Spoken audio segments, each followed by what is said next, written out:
Going forward, both countries will make every effort to strengthen the production of the necessary materials for fertilizer production. And strengthening ties between our countries is among our biggest priorities. We will continue to discuss the developments in the Vladivostok-Chennai transport corridor, north-south transport corridor, and I'm sure that we will continue our effective cooperation for the benefit of our peoples by using the sea routes in the Arctic zone. We agreed to strengthen our cooperation in the Arctic, which will open new avenues for us and for the Indian youth. And our cooperation in shipbuilding will help strengthen our joint initiatives, and it serves as yet another important example of our joint effort. It will create more jobs, it will ensure regional connectivity, and energy security is yet another vital foundation for the cooperation between Russia and India. It goes way back, it's deeply rooted in history. When we were assisted in attaining clean energy sources, and this is mutually beneficial cooperation in the field of critical minerals, which is also important to ensure safe and diversified energy production. We also support our cooperation in the field of clean energy, high-tech production, and modern types of production. The cultural cooperation between our countries and human-to-human ties between our nationals, they have a special place in our relations. Over the last decades, peoples of our countries always treated each other with respect. We were always inspired by each other's culture, and we agreed on future steps to strengthen this cooperation. Currently, we have opened 2 consulate offices of the Russian embassy in India, which will facilitate contacts between the peoples of our country, and it will bring our countries even closer. In October, hundreds of thousands of pilgrims were blessed, received their blessing at where the Buddha relics are preserved. And I'm sure that in the near future,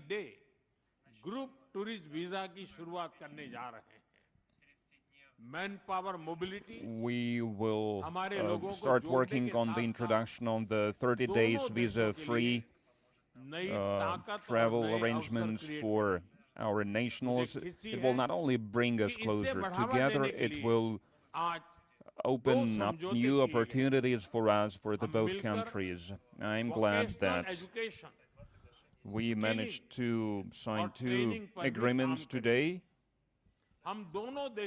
We will work together in the field of education, in the field of additional training for our professionals. We will enhance the number of the students that we exchange. And today we also discussed regional and global agenda. We discussed the situation in Ukraine. India always stands for peace. We have always stood for peace. We welcome all the initiatives, all the efforts aimed at finding peaceful, long-term peaceful resolution and settlement for this matter. India was always willing to help with these efforts, and we will continue to help in the future. Russia and India have always supported each other. We worked shoulder to shoulder in our struggle against terrorism, but the terrorist attack that happened in India, it was similar to the cowardly attack that took place in the Caucasus City Hall in Moscow, and India firmly believes that terrorism is a direct threat at the common values that we all share. And the only way to fight this evil is by standing together, by standing united. We cooperate in the UN and G20 and SCO and BRICS and in the other formats. We work together and we will continue to cooperate and to maintain dialogue in all these formats. Your Excellency, I'm sure that in the future our friendship will empower us to fight against the global challenges, global threats, and hopefully we will become leaders of the more prosperous future. Once again, thank you very much. And I would like to thank all the members of your delegation for visiting India. Thank you. Sir. May I now request His Excellency, Mr. Vladimir Putin, President of the Russian Federation, to give his remarks to the media.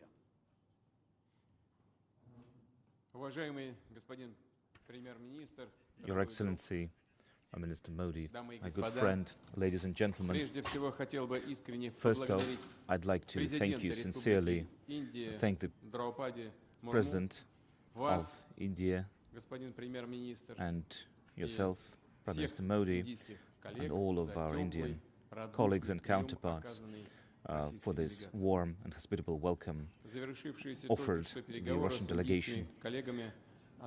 The talks that have just concluded, as well as our discussion yesterday evening with Prime Minister Modi, and I'd like to thank you for that opportunity. All of these conversations were very constructive, very useful.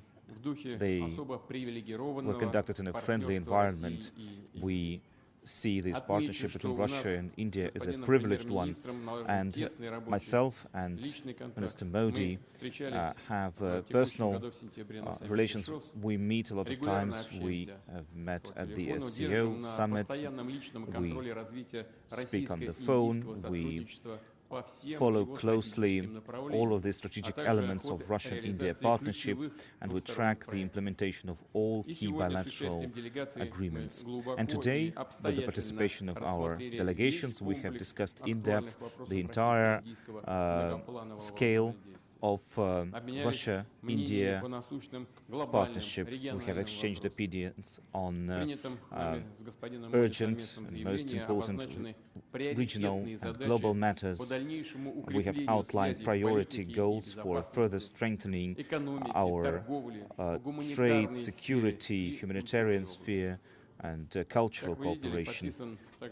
As you can see, we have also signed a number of intergovernmental and interministerial and corporate agreements. Many of them are aimed at expanding economic cooperation between Russia and India.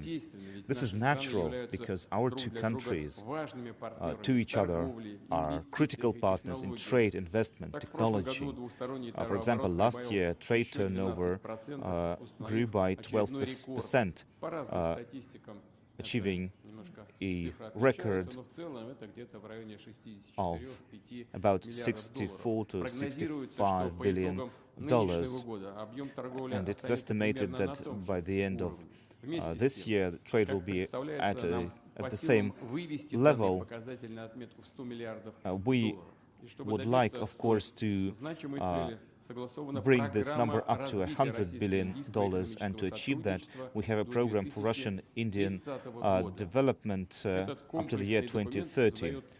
This comprehensive document outlines the specific goals and requirements that our ministries and governments must achieve to reduce various obstacles when it comes to our trade investment cooperation. Prime Minister Modi today has provided us an entire list of issues that both ourselves, the Russian side and the Indian side, must look through very closely, very attentively to overcome those hurdles. Strengthening of our economic ties could be further bolstered by creating a free economic zone between Russia, India and the Eurasian Economic Union, and we are already working on that proposal. Also, I'm happy to say that we have focused a lot on the fact that our countries are moving towards settlements in national currencies. Already 96% of all economic operations are done in national currencies. We have interbanking cooperation between Russia and India. Russian banks are expanding the use of Indian rupees in various contracts. Massive collaborative projects are being done and credited with the Russian ruble. Russia provides, sustainably provides energy to India, as well as everything that is required for the development of the Indian energy sector. We will continue to provide all kinds of fuels for the Indian economy. And this is not all. There is a flagship project for the creation of a nuclear power plant in India. Already 2 out of 6 power units are already part of the Indian energy grid. And bringing the remaining 4 online will be a great contribution to strengthening the Indian energy sector, providing to the Indian households clean and accessible energy. Also creating of small capsule reactors will help us achieve new breakthroughs in agriculture, medicine and other sectors. We are also creating new logistical routes, the north-south route, also route from Russia and Belarus to the Indian Ocean. There are expanding opportunities when it comes to improving the trans-Arctic transportation corridor, including the Northern Sea route as its main part. There are other sectors of the economy where Russia and India have accumulated positive experience. We have joint initiatives in the industry, in machine building and digital technologies and space exploration and other science-intensive sectors. For example, in accordance with the commercial agreements signed recently in Kaluga, a new pharmaceutical factory will be built in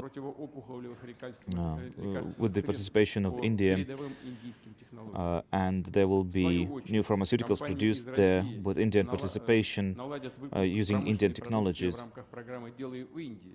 Also, as part of the Make in India flagship program by Prime Minister Modi, will be cooperating on that as well.